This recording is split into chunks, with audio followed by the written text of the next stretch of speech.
Hi guys, how's everyone doing? Maggie here. Um, Welcome to my YouTube station. I wanted to try this out to see how I like it and to see how you like it. I thought we could create a page where we talk about issues that are going on in our head and my head. And then if you like it and want to chime in, I think it'd be a nice relationship we could build, because I find that I'm really wanting people's feedback these days on how they feel about stuff, because I'm only one person and I only have one set of experiences, and I was born in a certain environment. Our environment basically is us in a lot of ways. So I'm curious what this will be all about. Okay, so today the topic, it's my first one, the topic of this is guys and coupling. So I've been thinking a lot about coupling, which is just like people getting together, and society's role in all of this. Because I don't know if anybody else grew up in the 80s and the 90s, but we grew up in the era of love songs. And I love romantic comedies. I love love. And I was thinking the other day about the last 10 years of my life, because I'm getting older. I know I look young, but I'm 41, and I'm thinking, I have to get some stuff going before I'm 50. I'm not married. I don't have kids. I don't intend on having kids. So I need to get my stuff together so I can be fully independent. I'll hopefully have my own business or some kind of work that I'm proud of, like a legacy that I'll leave. And these thoughts have been weighing on me lately. And I was examining the last 10 years of my life, because you get to be 41 and you start to see things in your face. Your body doesn't work quite like it used to. You get wrinkles here and there, aches and pains. And I was thinking, did I waste my youth? It really hit me hard. My 20s and my 30s, it's like your peak in a way, your peak physically, and then I started to analyze what have I been doing for the past 20 years? I've had some things I'm proud of in my career. I used to manage comedy clubs, so I really found a lot of humor in life because of that. I made some great relationships. I manage some restaurants. I'm involved in animal rights right now. I work with a political party that's trying to end animal agriculture. And I've traveled, I've done some things, but really making a big impact for the world. Have I done that?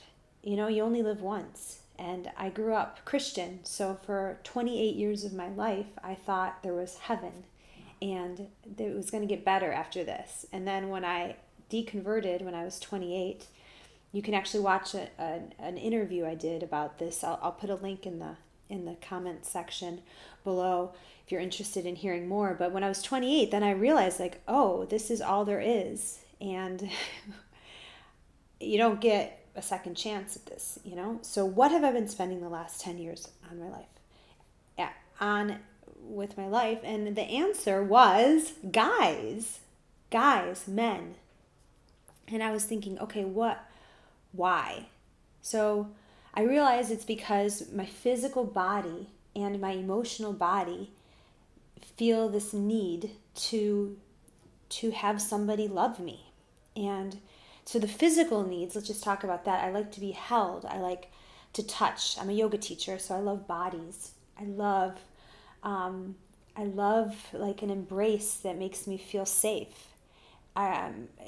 Sex. Can't argue that sex is so much fun and feels so good. And the orgasm, the way it's the best thing in the world. So physically, my body craves men, and that's just my being. I know some women crave other women. Some people don't have these cravings, but for whatever this shell that I'm trapped in craves the male species. So there's that. And then from an emotional standpoint, there's nothing like somebody that you are in a physical, intimate relationship with also helping you with your emotional needs. And when you're feeling sad, or like there's this feeling I feel almost every day of my life, and it's a question: is everything going to be okay? And I wake up in the morning and sometimes I just have like this gut feeling. It's like this sadness deep in my soul, and I don't feel like everything's going to be okay. Because, I mean, I could just kind of go on. You probably know reasons why it doesn't feel like okay, but I just feel like, oh my God, it's like we're in these decaying bodies.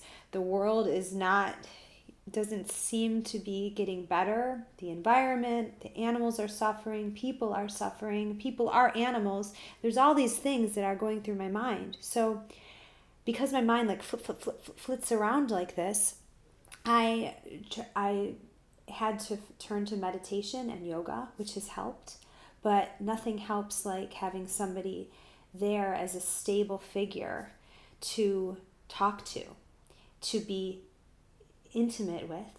And then also there's a nice feeling when you can be in a home with somebody and build a home. I was married for 6 years in my 20s, and I had a place to come home to that was decorated nice, and I could cook and like played the role of a wife, and it felt really good while it lasted. And when all that unraveled in, I guess, 2008, that was when I started on the next chapter of my life. And I've been single now for 10 years. 10 years. Single but dating. Single but dating. And I've had so many heartaches and probably broke hearts as well. And in analyzing this, I want to talk about like what's next, because at this age, after you've been married and you don't want kids, you're not looking for a partner to physically have a family with, or to really support you financially. That would be nice. I'm not gonna lie, but like that's not the goal either, because it's my dream and my goal to support my own self financially. I'd like to do really nice things for my parents as they age. I'd like to do nice things for my friends. I'd like to start businesses. I'd like to, support nonprofits and my friends that are doing really, really awesome work in the world. So I want to start the station to talk about what is one to do? How is one supposed to reconcile these physical and emotional needs for the opposite sex, but with reality of partnership and ownership and what it means to be in a relationship. So I'll kind of get to the point now. I had this thought about pleasure and how human beings seek pleasure, and really that there's nothing wrong with that, unless like there's always the opposite side to pleasure. So you're either in pleasure or you're not in pleasure. And if you're not, seeking the pleasure causes a degree of suffering. At least it has in my life.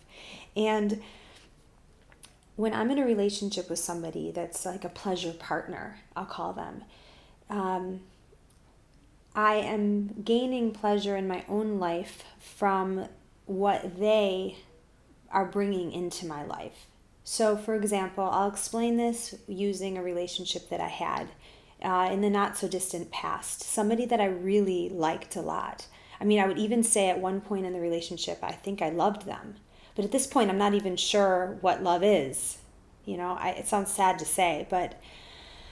So this person, the qualities I really loved about them were that they could bring together a community and create an environment that really was a place where people felt happy and safe, and like they could connect with each other. So I really loved how this former, like I still call him a lover of mine, would bring people together. And that was really cool because I wasn't used to that. It wasn't something that I'd been doing, or really, as far as like, he liked gadgets. which was kind of neat, and the stories behind the gadgets. So he'd collect all of these cool lights and furniture and little bits and bobs, like the Europeans say, that had stories behind them. And he'd find them at yard sales. And I thought that was cool because he really liked to talk to the people that had the gadgets, and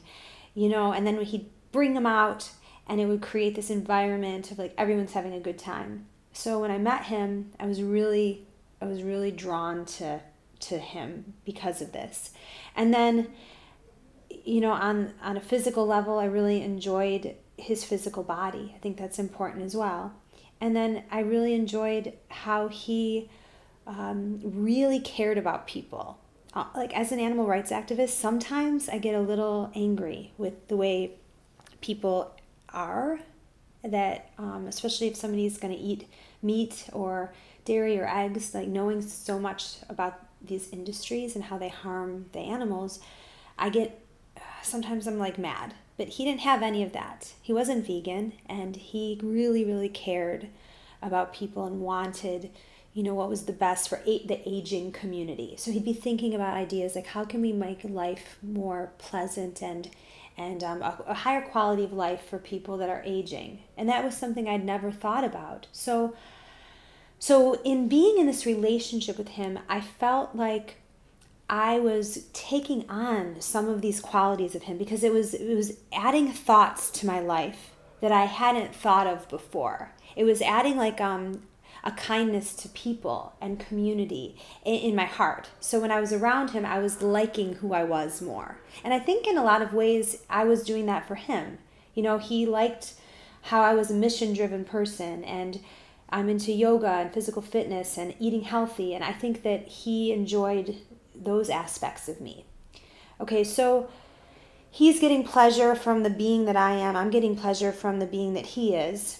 But here's where the problem comes in with these kind of relationships. I'll explain what happened, and maybe it'll be more like on the ground for you to understand what I'm saying. So I moved away for a little bit for work, and then I came back just to visit, and I thought we still had something going on. We really, where the relationship was not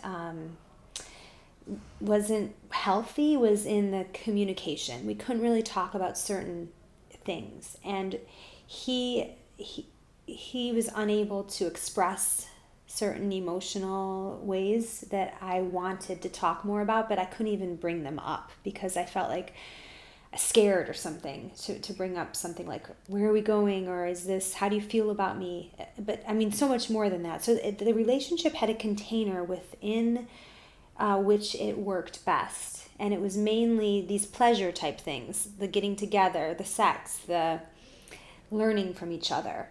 But on this whole emotional realm, we couldn't go there. And I knew this, but I ignored this part. So even though it's something I was sad about, I wanted this part. I move away, come back one night, and he says, let's go out with our mutual friend together. So we all go out together, and just being a woman, you just know when your partner or your lover or whatever they are is interested in somebody else. And the thing is, he should have been interested in this person because she's amazing. Like, she has so many qualities. Like, from a creative standpoint, she's artistic and smart and has a way of like articulating something. She's like really good at banter and making a conversation really flow. Whereas sometimes I'm like, can't really talk, so like there's a lot of qualities about her. I'm just touching the surface. So I was observing them together and thinking, he's also really enjoying all these positive, beautiful attributes of my friend. And she is probably enjoying all these positive, beautiful attributes about him that I enjoy. So like, she's becoming more, he's becoming more, and then I'm here. And the way I dealt with it was so bad. Like, I got really angry. And I like approached him about it. I approached her about it. I blew the whole thing up. I think I like went on Instagram and posted pictures and this long thing about like blah, blah, blah.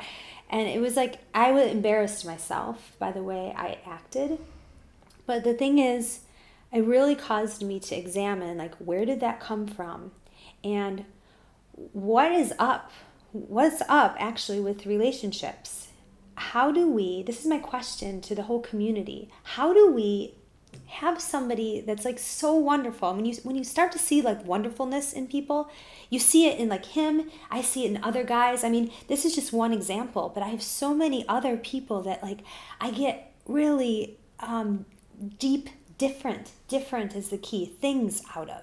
Like another past boyfriend of mine, so smart in like philosophy, and like really could articulate deep concepts that I hadn't ever heard of, you know. And I would call him the professor because I just wanted him to teach me things. And we'd sit, and he was really, his totally different personality, you know. I don't have the time to kind of go into all of these beautiful attributes of him.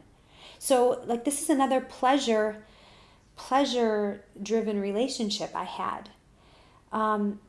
So my question is, do we feel like we own people in a way? Like, does monogamy work?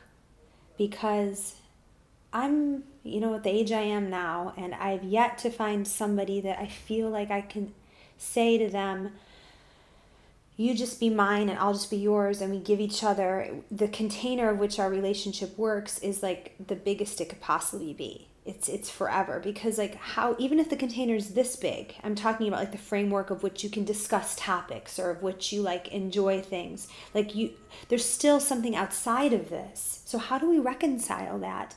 And I know a few people that have amazing relationships, and I wonder if there's a difference, because as an activist, if you're on a mission with somebody, so like, is it a pleasure relationship versus a mission relationship?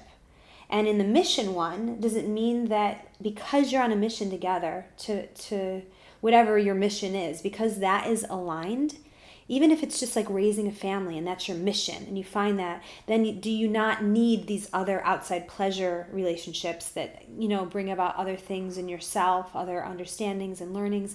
But I can't understand how that could be possible, because like there's so many people that offer so much out there.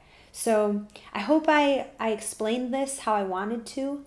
Thank you for listening. I want to create this station. First of all, I hope you'll subscribe and share this station. I have a lot of other topics I'd like to discuss. This is just one of many. So thank you. Catch me on Instagram. It's Sargent Mags1, or on Facebook, Maggie Sargent. And I really, really look forward to hearing what you guys have to say about this. So thanks.